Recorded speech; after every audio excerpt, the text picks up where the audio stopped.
Always welcome साथियों। Digital class हमेशा आपके साथ विद्वानों अपनी जनरल नॉलेज की सीरीज चल रही है जिसमें हिस्ट्री कंप्लीट होने वाली है और इसी के साथ साथ ही यहाँ पर अपनी मैकेनिकल इंजीनियरिंग की new series refrigeration and air conditioning start होने वाली है। जो भी कंटेंट अब तक आपने पढ़ा है और आगे पढ़ने वाले हैं सारे कंटेंट आपको पीडीएफ फॉर्मेट में अवेलेबल रहेंगे। इन नोट्सों का इस्तेमाल आप डाउनलोड कर अपना टाइम सेव करने के लिए कर सकते हैं विद्वानों, और अपना फीडबैक हमें अवश्य बताएं।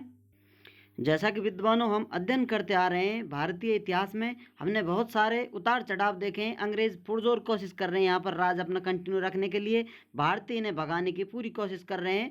अंग्रेज बार बार आंदोलनों को दबा रहे हैं साथियों, और यहाँ से इधर उधर भगा रहे हैं भारतीय नेताओं को, लीडरों को।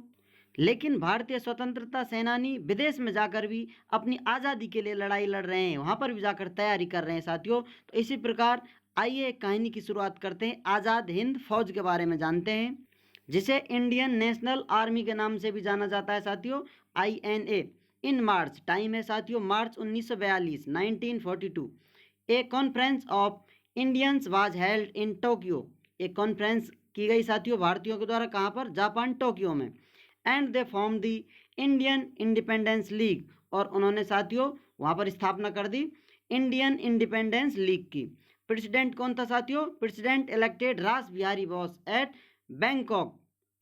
इस लीग के प्रेसिडेंट रास बिहारी बोस को बैंकॉक में इलेक्ट किया गया। और ये साथियों Indian national army found by Mohan Singh, उस समय मोहन सिंह ने इसे फॉर्म किया था।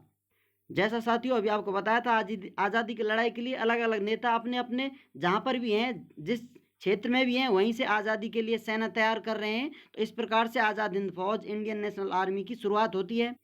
और साथियों यहाँ पर सुभाष चंद्र बोस हैं, वो बर्लिन चले जाते हैं भारत से आज़ाद हिंद फौज की स्थापना करने के लिए, या फिर सेना तैयार करने के लिए, अंग्रेज़ों से विद्रोह करने के लिए। Subhash Chandra Bose had escaped to Berlin, ये बर्लिन चले जाते हैं साथियों इन 1941, 1941 में। एंड सेटअप इंडियन लीग, वहाँ पर साथियों इंडियन लीग या इंडियन लेजेंड यहाँ पर ये स्थापित करते हैं। जो सैनिक जर्मनी के द्वारा युद्ध में बंदी बना लिए थे साथियों, वहाँ पर जर्मनी जाकर ये बताते हैं कि इन सैनिकों को हमारे पास रखिए, हम इन्हें ब्रिटेन से लड़ाने के लिए तैयार करते हैं। तो जर्मनी की भी लड़ाई चल रही थी साथियों उस समय ब्रिटेन से, तो वो तैयार हो जाते हैं। इस प्रकार से यहाँ पर शुरुआत होती है, न्यू फोर्स क्रिएट कर दी जाती है सुभाष चंद्र बोस के द्वारा बर्लिन में। अब साथियों यहाँ पर इन्हें लगता है कि ये हमारे काम आने वाले नहीं हैं, या फिर कहा जाए उन्हें जर्मनी के इरादे पते चल जाते हैं, तो इसलिए वहाँ से छोड़कर आ जाते हैं। जर्मनी में साथियों उस समय अडोल्फ हिटलर का शासन चल रहा था, तो सुभाष चंद्र को आभास होता है कि कहीं ये भारत पर आक्रमण ना कर दे अंग्रेज़ों के जाने के बाद, इसलिए वहाँ से छोड़कर आ जाते हैं। इन जुलाई 1943, 1943 में ही join the Indian national army at Singapore. अब ये जापान आ जाते हैं साथियों जर्मनी को छोड़कर, क्योंकि इन्हें लगता है ये हमारे सैनिकों का अपने फायदे के लिए इस्तेमाल करेंगे, बाद में ये इन पर कब्जा कर सकते हैं। तो इसलिए जुलाई 1943 में वो आ जाते हैं साथियों, इंडियन नेशनल आर्मी ज्वाइन करते हैं सिंगापुर में, जापान। क्योंकि जापान की भी लड़ाई हो रही थी साथियों उस समय ब्रिटेन से। There Rash Bihari Bose handed over the leadership to him, जहाँ पर साथियों रास बिहारी बोस ये इंडियन नेशनल आर्मी की स्थापना करते हैं, वो हैंडेड कर देते हैं साथियों किनके लिए? सुभाष चंद्र बोस के लिए। अब यहाँ पर इसे सुभाष चंद्र बोस लीड करने वाले हैं साथियों, यही आज़ाद हिंद फौज के नाम से जानी जाती है। Provisional government of free India and Indian national army was found by Subhash Chandra Bose in Singapore on October 21, 1943। अब यहाँ पर साथियों भारतीय गवर्नमेंट बना लेते हैं, प्रोविजनल गवर्नमेंट बना लेते हैं आज़ाद हिंदुस्तान के लिए, और सेना एकत्रित कर लेते हैं साथियों। इंडियन नेशनल आर्मी फॉर्म कर ली जाती है सुभाष चंद्र बोस के द्वारा सिंगापुर में। कब साथियों? अक्टूबर 21, 21 अक्टूबर 1943 को। Indian national army had 3 fighting brigades named. साथियों इनके साथ साथ इंडियन नेशनल आर्मी की 3 फाइटिंग ब्रिगेड थी, जिनका नाम था after Subhash brigade, Gandhi brigade, Nehru brigade, Rani Jhansi brigade, इस प्रकार से इनके नाम थे। Was an exclusive women force, जो साथियों रानी झांसी ब्रिगेड थी वो एक्सक्लूसिव विशेष वुमेन फोर्स थी उस समय की। पहली स्वतंत्र सेनानी महिला सेना सुभाष चंद्र बोस ने एकत्रित कर दी थी साथियों, ब्रिगेड बना दी थी, टीम क्रिएट कर दी है। अब ये पूरी तैयारी में थे अंग्रेज़ों पर आक्रमण करने के लिए, अपनी आज़ादी की लड़ाई के लिए। Bose is said to have been killed in air crash over Taipei Taiwan. यहाँ पर साथियों कहा जाता है सुभाष चंद्र बोस एयर क्रैश में मारे गए, उनका प्लेन क्रैश हो गया था साथियों। Taipei Taiwan on his way to Tokyo, जब वो टोक्यो जा रहे थे, ऑन अगस्त 1945। समय था साथियों 18 अगस्त 1945 को। माना जाता है टोक्यो जाते समय उनकी प्लेन क्रैश में दुर्घटना में मृत्यु हो गई। लेकिन ये नाम अब तक गुमनामी में जी रहा है साथियों। गुमनाम बाबा, बहुत सारी कहानियां हैं इनके पीछे। अभी भी लोग मानते हैं सुभाष चंद्र बोस का किसी को पता नहीं चल पाया वो किस रूप में, कैसे हैं, कहाँ नहीं है। बहुत सारे मानने वाले हैं अभी भी सुभाष चंद्र बोस जिंदा हैं, या कहा जाए बहुत समय तक जिंदा रहे थे, लेकिन लोग उन्हें पहचान नहीं पाए कहाँ हैं, किसी को उनका पता नहीं चल पाया उस समय। अब साथियों इस प्रकार से विदेश में भारतीय स्वतंत्रता सेनानियों की तैयारी चल रही है अंग्रेजों के खिलाफ युद्ध लड़ने की, और इधर अंग्रेज सेकंड विश्व युद्ध जीत जाते हैं साथियों। तो यहाँ पर क्या होता है, इंडियन नेशनल आर्मी ट्रायल होता है। अब इन्हें पता चलता है साथियों इस प्रकार से आर्मी क्रिएट की गई है भारतीयों के द्वारा। तो अब ये साथियों कुछ मुख्य लीडरों को पकड़ लेते हैं और उन पर केस चलाते हैं, मुकदमा चालू कर देते हैं। यही मुकदमा इंडियन नेशनल आर्मी ट्रायल के नाम से जाना जाता है साथियों। नवंबर 1945 की बात है। इनमें कौन कौन पकड़ लिए थे साथियों, इन्होंने पीके सहगल, शाह नवाज खान एंड गुरुबख्श सिंह। यहाँ साथियों इन नामों पर विशेष ध्यान दिया जाए, सभी अलग अलग समुदाय या धर्म से संबंधित नाम हैं। इन्हें आगे जाकर ये रियलाइज हुआ कि ये सब हमने गलती कर दी, तो इन्हें पकड़ लेते हैं साथियों, इन पर ट्रायल चलाते हैं। और ट्रायल भी कहाँ चलाने के लिए तैयार करते हैं साथियों, लाल किले पर चलाएंगे, सभी के सामने कार्रवाई होगी, इनको सजा सुनाई जाएगी।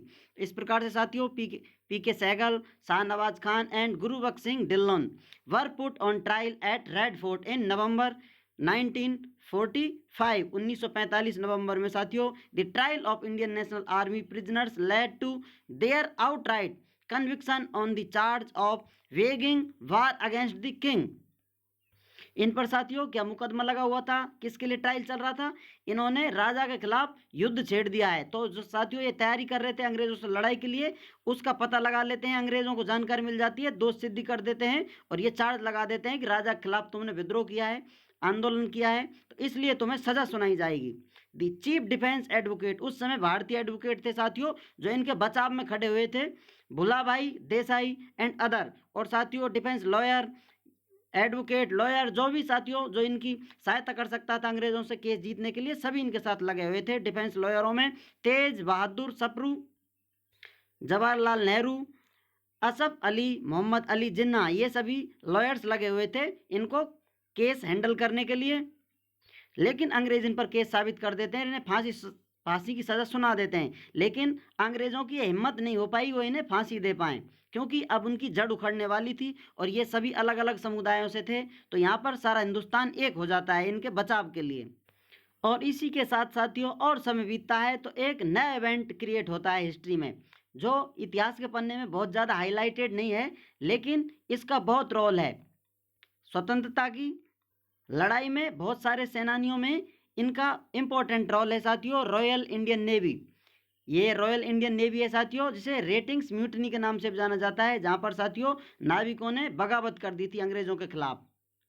अंग्रेजों की नेवी फोर्स थी, उसमें इंडियन भी काम किया करते थे साथियों। जैसा कि सभी डिपार्टमेंटों में अंग्रेज जगह दे दिया करते थे हिंदुस्तानियों के लिए और उनको साथ रखते थे, और हिंदुस्तान में ही अपना रूल रेगुलेशन इस्टेब्लिश करने के लिए इनका उपयोग करते रहते थे। तो इस प्रकार साथियों रॉयल इंडियन नेवी में भी कुछ सैनिक भारतीय थे। तो साथियों कहानी की शुरुआत वहीं से होती है। ऑन फरवरी 18 फरवरी की बात है साथियों 1946, 1946, बॉम्बे रेटिंग्स है साथियों, बॉम्बे के नाविक हैं ऑफ HMS तलवार, ये ग्रुप है साथियों इनका, ग्रुप का नाम है बॉम्बे रेटिंग्स ऑफ HMS तलवार। ये साथियों हड़ताल कर देते हैं, struck work due to flagrant racial discrimination, unpalatable food and abuse after the arrest of BC Datta who had scrawled "Quit India" on the ship। यहाँ पर हड़ताल क्यों होती है साथियों, नाविकों के द्वारा हड़ताल कर दी जाती है। भारतीय नेवी जो नाविक हैं साथियों क्यों हड़ताल कर रहे हैं, क्योंकि इनके साथ जातीय भेदभाव किया जाता था साथियों, और इनके लिए स्वाधीन भोजन दिया जाता था, ठीक का इनको भोजन तक नहीं दिया जाता था, और इनके साथ गाली गलौज भी की जाती थी, ठीक से मानवतावादी व्यवहार नहीं किया जाता था। और BC दत्ता के गिरफ्तार होने के बाद ये कुछ ज़्यादा हो गया था। अब ये बीसी दत्ता कौन है साथियों? ये बीसी दत्ता हैं जो कि एक शिप पर लिख देते हैं इनके पर साथियों, क्या लिख देते हैं? क्विट इंडिया, भारत छोड़ो, अंग्रेजों के लिए लिख देते हैं साथियों। इसलिए यहाँ पर ये सब ज़्यादा चलने लगा है। बीसी दत्ता हुए scrolled quit India on the ship, इनके जहाज पर लिख देते हैं साथियों, भारत छोड़ो अंग्रेजों।